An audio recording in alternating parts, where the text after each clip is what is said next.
Hello friends. आज हम उच्च न्यायालय, अधीनस्थ न्यायालय और अखिल भारतीय न्यायिक सेवाओं के बारे में पढ़ेंगे। सबसे पहले देखेंगे उच्च न्यायालय। इसके पहले हम उच्च न्यायालय के बारे में कुछ जानकारी देख चुके थे। आज हम उच्च न्यायालय की अपीलीय अधिकारिता के बारे में जानेंगे, है ना। अपीलीय अधिकारिता क्या होती है? कोई भी सिविल मामला डिस्ट्रिक्ट कोर्ट से उच्च न्यायालय में अपीलीय अधिकारिता के अंतर्गत आता है। जब कब आता है? जबकि क्रिमिनल और मतलब कोई भी सिविल मुद्दा होता है, कोई सा भी अगर सिविल मुद्दा है तो अधीनस्थ न्यायालयों से सीधे उच्च न्यायालय में जा सकता है अगर वादी संतुष्ट नहीं है केस से, है ना। अगर निर्णय से आप संतुष्ट नहीं हो तो आप जो डिस्ट्रिक्ट कोर्ट के फैसलों के खिलाफ आप उच्च न्यायालय में जा सकते हैं। जबकि क्रिमिनल मामलों में क्या होता है? अपील करने के लिए प्रमाण पत्र के साथ या बिना प्रमाण पत्र के भी संभव है अपील। अगर 7 साल से अधिक की सजा हो तो आप क्या कर सकते हो? बिना प्रमाण पत्र के डायरेक्ट आप कहाँ जा सकते हो? उच्च न्यायालय में जा सकते हो। यदि कोई क्रिमिनल मामला है, उसमें अगर आपको 7 साल से अधिक की सजा दी, किसने? सेशन कोर्ट जो सत्र न्यायालय होता है जिला का, अगर वो आपको 7 साल से अधिक की सजा देता है तो आप बिना प्रमाण पत्र के आप आप उच्च न्यायालय में अपील दायर कर सकते हैं। और अगर सेशन कोर्ट, एक दूसरी बात ये भी है कि ऐसे सभी मामले जिसमें सेशन कोर्ट ने मृत्युदंड दिया हो, उच्च न्यायालय के अनुमोदन के बाद ही लागू होते हैं। कहने का तात्पर्य है कि सेशन कोर्ट मृत्युदंड तभी देगा जब उच्च न्यायालय उसकी उसको उस मृत्युदंड को अनुमति प्रदान कर दे। ठीक है। उच्च न्यायालय की दूसरी मतलब अगली अधिकारिता को अगर हम देखेंगे तो अधीक्षण अधिकारिता होती है ना। सुपरिंटेंडेंट अधिकारिता होती है। ये क्या करता है? उच्च न्यायालय अधीनस्थ न्यायालय और अधिकरणों के संबंध में प्रशासनिक और न्यायिक अधीक्षण की अधिकारिता रखता है। ठीक है। तो अब आता है हमारा प्रशासनिक अधिकारिता। अधीक्षण के अंतर्गत दो आता है। एक तो आता है प्रशासनिक और दूसरा आता है न्यायिक अधीक्षण, है ना। तो पहले हम देख रहे हैं प्रशासनिक अधिकारिता। प्रशासनिक अधिकारिता क्या है? अधीनस्थ न्यायालयों और अधिकरणों की कार्यवाही के लिए नियम बनाना, है ना। जो अधीनस्थ न्यायालय होते हैं उनकी जो कार्यवाही होती है उनके लिए नियम बनाना उच्च न्यायालय की प्रशासनिक अधिकारिता के अंतर्गत आता है। नेक्स्ट, न्यायालय के अधिकारियों द्वारा रिकॉर्ड लेखाओं को संरक्षित करने के लिए प्रारूप तैयार करना, ये उच्च न्यायालय का प्रशासनिक अधिकारिता के अंतर्गत आता है। अधीनस्थ न्यायालय के क्लर्कों, वकीलों या अन्य कर्मचारियों को मिलने वाली फीस या वेतन के संदर्भ में प्रावधान बनाना प्रशासनिक अधिकारिता के अंतर्गत आता है। यदि कोई न्यायिक पदाधिकारी अनियमितता के आरोप में दोषी पाया जाता है तो उसके विरुद्ध दांडिक कार्यवाही को शुरू करने का जो कार्य है वो प्रशासनिक अधिकारिता के अंतर्गत आता है उच्च न्यायालय की। नेक्स्ट आता है दूसरा न्यायिक अधिकारिता। उच्च न्यायालय की न्यायिक अधिकारिता अधीनस्थ न्यायालयों के संदर्भ में। जब किसी अधीनस्थ न्यायालय ने अधिकारिता से बाहर जाकर कोई कार्रवाई की हो या ऐसा जानबूझकर किया हो। दूसरा, किसी अधीनस्थ न्यायालय ने भूलवश किसी मामले में अधिकारिता प्राप्त कर ली हो। अधीनस्थ न्यायालय ने अपनी अधिकारिता का प्रयोग करने से मना कर दिया हो। नेक्स्ट है अधीनस्थ न्यायालय की अधिकारिता से घोर अन्याय हुआ, है ना। ये कंडीशंस होती है तो उच्च न्यायालय की न्यायिक अधिकारिता प्रयोग में लाई जा सकती है।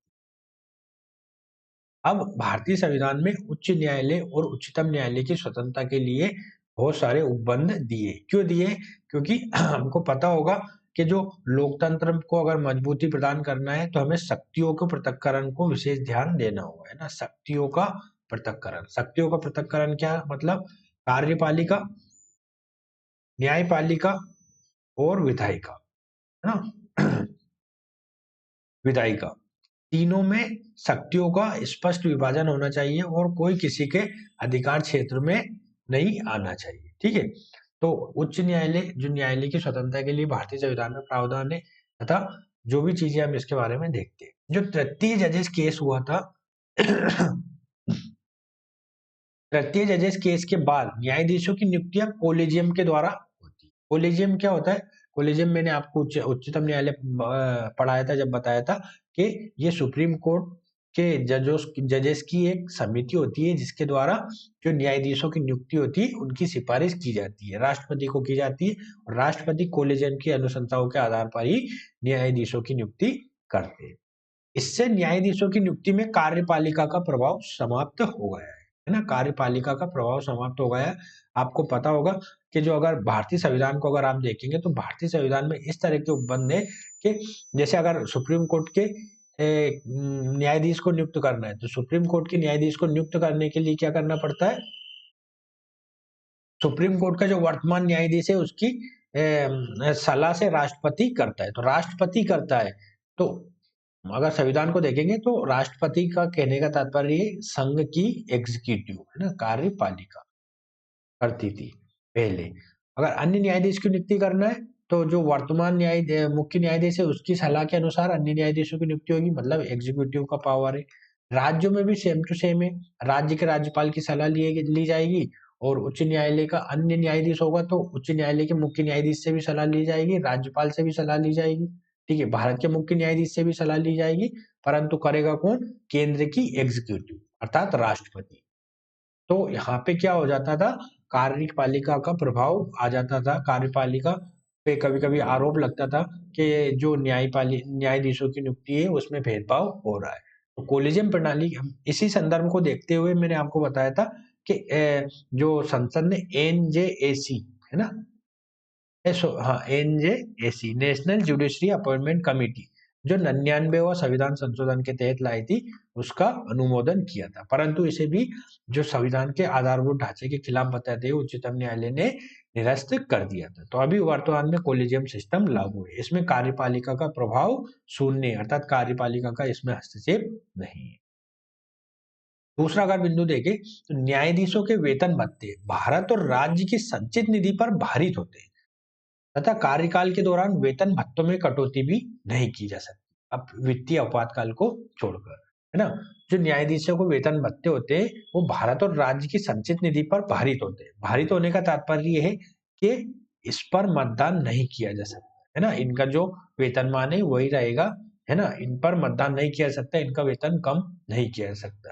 ठीक है, वो कार्यकाल जब ये कार्य कर रहे हो उस दौरान तो इनके वेतन भत्तों में कटौती भी नहीं की जा सकती, है ना, इनके वेतन भत्ते कम नहीं की सकती। एक अफवाह जरूर है 360 के तहत, 360 के तहत जब भारत की वित्तीय साख खतरे में हो या ऐसा कोई अंदेशा हो तो राष्ट्रपति अनुच्छेद 360 का प्रयोग करते हुए वित्तीय आपातकाल उद्घोषित कर सकते हैं ना। वित्तीय आपातकाल की स्थिति में क्या होता है कि जो सरकारी कर्मचारी होते हैं, जो भी अधिकारी लोग होते हैं, उनके जो वेतन भत्तों में कटौती की जा सकती है। न्यायाधीश नेक्स्ट हमारा आता है न्यायाधीशों के कार्यकाल से जो पूर्व मुक्ति होती है वो एक निश्चित प्रक्रिया के द्वारा होती है। कहने का तात्पर्य कि जब हमें किसी भी उच्च न्यायालय उच्चतम न्यायालय के न्यायाधीश को हटाना है तो एक प्रक्रिया है, उसी के हिसाब से हटाया जा सकता है। वो प्रक्रिया क्या है, वो प्रक्रिया मैंने आपको बताया था कि जो उच्चतम न्यायालय के न्यायाधीशों को हटाने की प्रक्रिया है वही उच्च न्यायालय के न्यायाधीशों को प्रक्रिया का हटाने की प्रक्रिया है। इसमें क्या होता है, संसद के किसी भी सदन में या तो लोकसभा या राज्यसभा में एक प्रस्ताव लाया जा सकता है। यदि लोकसभा में प्रस्ताव लाया जाएगा तो उसमें 100 सदस्य होने चाहिए, यदि राज्यसभा में प्रस्ताव लाया जाएगा तो उसमें 50 सदस्य होने चाहिए। अगर ये प्रस्ताव अगर जिस भी सदन में लाया जाता है उनके अध्यक्षों को दिया जाता है, जैसे अगर लोकसभा में लाया जाएगा तो लोकसभा अध्यक्ष को, राज्यसभा में लाया जाएगा तो राज्यसभा के सभापति को। ठीक है, तो फिर क्या होता है, एक 3 सदस्यीय समिति बनती है इस प्रस्ताव पर विचार करने के लिए, है ना। कौन बनाते हैं, जो अध्यक्ष होते हैं वो बनाते हैं। इसमें कौन होता है, एक तो उच्चतम न्यायालय का सदस्य होता है, एक उच्च न्यायालय का सदस्य होता है और एक विधि विशेषज्ञ होता है। ये तीनों मिलकर अगर उस प्रस्ताव पर विचार विमर्श करके बताते हैं अध्यक्ष को कि इस पर आगे बहस होनी चाहिए। ठीक है, अगर आगे बहस होगी तो फिर क्या होगा, उसे पटल पर रखा जाएगा, सदन के पटल पर रखा जाएगा। सदन के पटल पर फिर बहस होगी कि इनको किस तरह, मतलब क्या क्या इस तरह की कंडीशन है कि न्यायाधीश को हटाना पड़ रहा है। अगर वो सब कंप्लीट होने के बाद जो सदन है अपने कुल बहुमत, मतलब विशेष बहुमत से, है ना, मतलब उपस्थित और मतदान करने वालों के 2/3 और कुल सदस्यों के बहुमत से अगर वो पारित कर देते हैं, दूसरा सदन भी अर्ध न्यायिक प्रक्रिया की तरह कार्य करेगा और सेम टू सेम प्रोसीजर के थ्रू होता है, अगर वो भी पारित कर देता है, अर्थात विशेष बहुमत से अगर पारित कर देता है, तो न्यायाधीश को अपने पद से इस्तीफा देना होगा। तो ये एक काफी जटिल प्रक्रिया है। आज तक किसी भी न्यायाधीश को इस प्रक्रिया के तहत नहीं हटाया गया है ना। तो ये एक भारतीय संविधान की अनोखी विशेषता है कि जो उच्च न्यायालय या उच्चतम न्यायालय के न्यायाधीश होते हैं, उनकी जो न्याय के लोगों को न्याय देने का अधिकार है, उनको बनाए रखने के लिए इस तरह की स्वतंत्रता है और इस तरह के कठोर प्रोविजंस किए हुए हैं। ठीक है। नेक्स्ट आता है अनुच्छेद 121 और अनुच्छेद 211 में प्रावधान है कि संसद और राज्य विधानमंडल में न्यायाधीशों के द्वारा दिए गए निर्णयों पर चर्चा नहीं होगी। जो भारतीय संविधान का 121 और राज्यों के संदर्भ में देखें 211 प्रावधान में ये बताया गया है कि अगर जो न्यायाधीश किसी भी तरह का कोई फैसला देते हैं, मान लो कि जैसे राम मंदिर का केस हो गया और तृतीय लिंगियों के अधिकार हो गए, है ना, आरक्षण के ऊपर केसेस हो गए, इन केसेस के ऊपर किसी भी तरह की जो कोर्ट ने जो भी कहा है उसको न्यायालय में किसी तरह की टीका और टिप्पणी नहीं की सकती, है ना। तो ये उनकी सुरक्षा के लिए एक विशेष प्रावधान किए गए। उच्चतम न्यायालय और उच्च न्यायालय दोनों ही अभिलेख न्यायालय है ना। अभिलेख न्यायालय अर्थात कोर्ट ऑफ रिकॉर्ड से इनके जो आदेश होते हैं वो अगर उच्चतम न्यायालय का आदेश है तो उच्च न्यायालय में उस उच्चतम न्यायालय के फैसले को आधार बनाकर कोई नया फैसला दिया जा सकता है।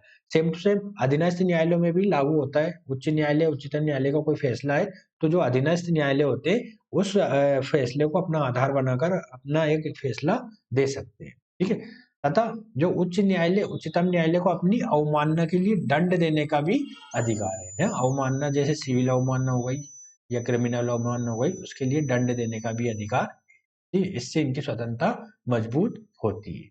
नेक्स्ट आता है उच्चतम न्यायालय और उच्च न्यायालय दोनों ही अपने गैर न्यायिक कर्मचारियों की नियुक्ति की शक्तियां तथा इसमें कार्यपालिका और विधायिका की कोई भूमिका नहीं होती। अपने कर्मचारियों की नियुक्ति करने के लिए दोनों कोर्ट स्वतंत्र होते हैं।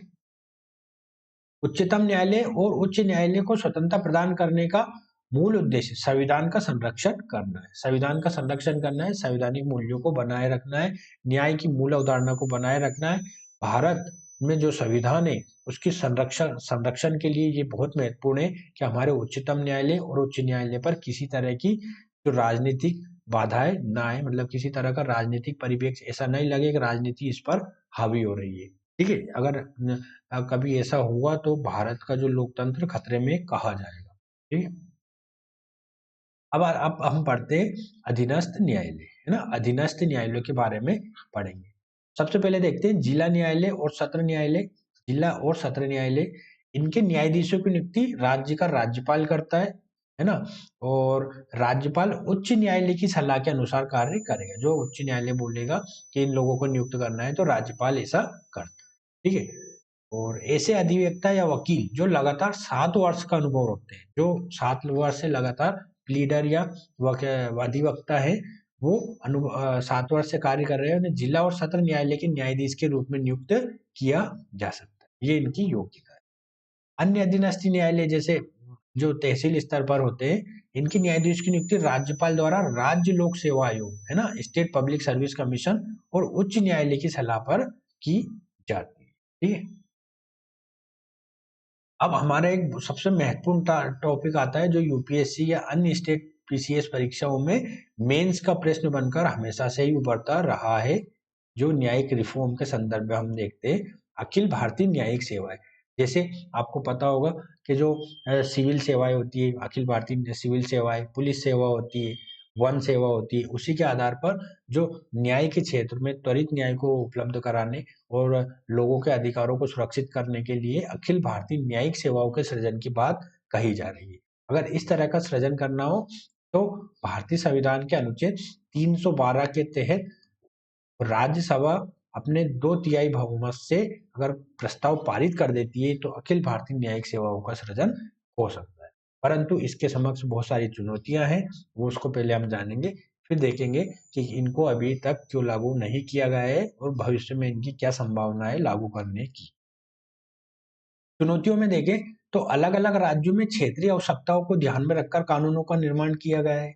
अतः अखिल भारतीय न्यायिक सेवाओं का पाठ्यक्रम निर्धारित करना एक जटिल कार्य है ना। पाठ्यक्रम को लेकर भी विवाद बने रहते हैं, बने रहेंगे। क्यों रहेंगे? क्योंकि देखो जो साउथ वाले स्टेट है, नॉर्थ वाले स्टेट है, वहाँ की जो कानून की आवश्यकताएं वो अलग अलग है ना। कहीं कहीं अनुसूचित क्षेत्र, जनजाति क्षेत्रों में किस तरह के कानून होते हैं। इवन आपको पता होगा कि जो भारतीय नागरिक न्याय संहिता जो अभी बनी है, उसमें भी जो देखेंगे राज्यों के स्तर पर भी भिन्नताएं पाई जाती है। तो इस तरह से एक जो कंसोलिडेटेड पाठ्यक्रम बनाने में चैलेंज आ सकता है। तो ये एक प्रमुख चुनौती है कि इनका पाठ्यक्रम क्या हो। नेक्स्ट है, अलग अलग राज्यों में क्षेत्रीय भाषा का प्रयोग न्यायिक कार्यों में किया जाता है, जबकि अखिल भारतीय न्यायिक सेवाओं में नियुक्ति किसी भी राज्य में की जा सकती है। ऐसे में भाषाई चुनौती कार्य निष्पादन में एक बड़ी बाधा बन सकती है। ठीक है ना। आपको पता होगा कि जो राज्यों के उच्च न्यायालय होते हैं राज्यों में, वहां पर क्षेत्रीय भाषा के प्रयोग को अनुमति दी गई है। अगर कोई अखिल भारतीय न्यायिक सेवा का अधिकारी चुना जाता है, तो पहली बात तो वो इंग्लिश में अपना एग्जाम दिया उसने मान लो, तो अगर कोई कन्नड़ भाषी क्षेत्र में उसकी नियुक्ति हो गई, तो वहाँ की जो भाषाई निष्पादन वो कैसे करेगा, ये भी एक चैलेंज बना रहेगा कि वहाँ के कार्यों को वो कैसे देखेगा, किस तरह से वादों को सुनेगा, या फिर उसे उस भाषा को सीखना पड़ेगा, किस तरह के प्रयोजन किए जाएंगे, इस एक काफी चैलेंज बनकर उभर सकता है। नेक्स्ट आता है, वर्तमान में अधीनस्थ न्यायालय के न्यायाधीशों की नियुक्ति उच्च न्यायालय की भूमिका होती है। तो वर्तमान में क्या होता है, अधीनस्थ न्यायालय की जो नियुक्तियां होती है वो उच्च न्यायालय की सलाह पर राज्यपाल करते हैं। परंतु अगर एआई जैसी अखिल भारतीय न्यायिक सेवाओं को अगर वास्तविक रूप लाया जाता है इनका, तो उच्च न्यायालयों की अधिकारिता में कमी आएगी। कैसे आएगी? क्योंकि वो फिर अपनी सिफारिशें नहीं दे पाएंगे, डायरेक्ट केंद्र सरकार अपनी एआईजेएस के माध्यम से न्यायाधीशों की नियुक्ति कर देगी। ठीक है, तो इसमें क्या राज्यों को एकमत करना पड़ेगा कि हम ऐसा प्रावधान कर रहे हैं, है ना। एकमत करना पड़ेगा, तो इससे क्या होगा, संघीय ढांचे को लेकर भी विवाद बने, है ना। जो फेडरल स्ट्रक्चर है उसको लेकर भी विवाद बनेंगे। जैसा कि आपने देखा होगा जीएसटी के समय बना था, है ना। गुड्स एंड सर्विस जो टैक्स लाए थे, उसके समय भी केंद्र और राज्य के मध्य व्यापक स्तर पर टकराव की स्थितियां देखी गई। अधिकतम विद्वान इसे संघीय ढांचे के विरुद्ध मानते हैं, क्योंकि अधीनस्थ न्यायालयों के संदर्भ में राज्यों की शक्ति को कम करेगा और केंद्र के हस्तक्षेप को बढ़ाएगा। मान लो कि किसी कोई भी जिला है, वहां पे कोई न्यायाधीश नियुक्त किया गया है, उसे केंद्र सरकार, जैसे आप देखिए वर्तमान में मैं बताता हूँ, जो कलेक्टर होता है जिले का, है ना, कलेक्टर होता है, उसकी नियुक्ति मतलब कहाँ से आता है, ये यूपीएससी के थ्रू आता है जिले का कलेक्टर, है ना। यूपीएससी के थ्रू आता है। यूपीएससी केंद्र सरकार के मतलब जो UPSC central union public service commission नियुक्त करती है, तो इसमें केंद्र का हस्तक्षेप बढ़ जाता है ना। केंद्र का हस्तक्षेप बढ़ जाता है, तो ये भी एक चैलेंज बनकर उभरेगा। परंतु अगर अखिल भारतीय न्यायिक सेवाएं अगर सृजित होती है, अगर जो बाधाएं उनको समाप्त किया जाता है, चुनौतियों को कम करते हुए आगे बढ़ते हैं, तो इसके बहुत सारे लाभ मिलेंगे हमको। कौन कौन से लाभ मिलेंगे? अधीनस्थ न्यायालयों की दक्षता में वृद्धि होगी। सबसे प्रमुख यही होगा कि अधीनस्थ न्यायालयों की दक्षता में वृद्धि होगी। वर्तमान में क्या है, जो आपको पता होगा भारत की जो न्यायिक प्रक्रिया कितनी लचर है। अगर कोई कोर्ट केस में फंस जाता है तो जीवन भर उसी में फंसा रहता है। अधीनस्थ न्यायालय के फैसले इतने प्रामाणिक नहीं होते। अक्सर अधीनस्थ न्यायालय के फैसलों को चुनौती दी जाती है उच्च न्यायालय में, उच्च न्यायालय के फैसलों को चुनौती दी जाती है उच्चतम न्यायालय में। तो इस तरह से क्या होता है, केसेस उलझे रहते हैं, कई लाखों हजारों केसेस लगातार पड़े रहते हैं। यहाँ तक कि क्या क्या क्या होता है, कभी कभी अपराधी जिसे अपराध के लिए मतलब नामित किया गया है कि ये अपराधी है, वो ही मर जाता है, तो फिर कोर्ट जो न्याय की प्रक्रिया है उससे ही मतलब वास्तविक नहीं मिल जाती। एक मैं बताता हूँ, न्याय में देरी, है ना, न्याय में देरी स्वयं में अन्याय है ना, न्याय में देरी स्वयं में अन्याय है। तो ये स्वयं में अन्याय, तो ये बात भी चरितार्थ होती है। अगर आप न्याय को समय पर नहीं पहुंचा रहे हैं तो ये एक अन्याय है। कोई मर ही गया बेचारा जो न्याय की गुहार लगा रहा था, तो फिर उसको बाद में न्याय मिल रहा है, तो उसमें ऐसा क्या क्या फायदा मिलेगा उसको न्याय प्रदान करने का। ठीक है, तो ये एक बहुत बड़ी हमारे लाभ होगा। नेक्स्ट, नियुक्तियों में पारदर्शिता बढ़ेगी और भ्रष्टाचार में कमी आएगी। नियुक्तियों में अगर एआई जैसी सृजित होती है, जैसे यूपीएससी है, तो उस तरह से क्या होगा, पारदर्शिता बढ़ेगी और भ्रष्टाचार में कमी आएगी। जब दक्ष और योग्य न्यायाधीश निर्णय लेंगे, तो न्यायिक निर्णय में विवाद की संभावनाएं कम होगी। तथा त्वरित निर्णय को बढ़ावा मिलेगा, जिससे अधीनस्थ न्यायालयों में जनविश्वास में वृद्धि होगी, है ना। अगर अधीनस्थ न्यायालयों में जनविश्वास में वृद्धि होती है तो उच्च न्यायालय और उच्चतम न्यायालय में जो केसेस जाते हैं उनकी संख्या में कमी आएगी और एक तरह से जो न्यायिक प्रक्रिया में सुधार की प्रक्रिया मजबूती से आगे बढ़ेगी। नेक्स्ट आता है, जनता को त्वरित न्याय उपलब्ध कराने में अधीनस्थ न्यायालयों की बड़ी भूमिका रहती है। अतः अखिल भारतीय न्यायिक सेवाओं को लागू होने के बाद न्याय को त्वरित रूप से प्राप्त होने में आसानी प्राप्त होगी, अर्थात न्याय को हम आसानी से और जल्द से जल्द लोगों को उपलब्ध करा सकेंगे, जिससे क्या होगा, लोकतंत्र के जो मूलभूत उद्देश्य या वास्तविक जो उद्देश्य उसको प्राप्त करने में हमें मदद प्राप्त होगी। ठीक है, तो आज का वीडियो हम यही समाप्त करते हैं। अगले वाले वीडियो में आगे की चीजों को देखेंगे। तब तक के लिए नमस्कार।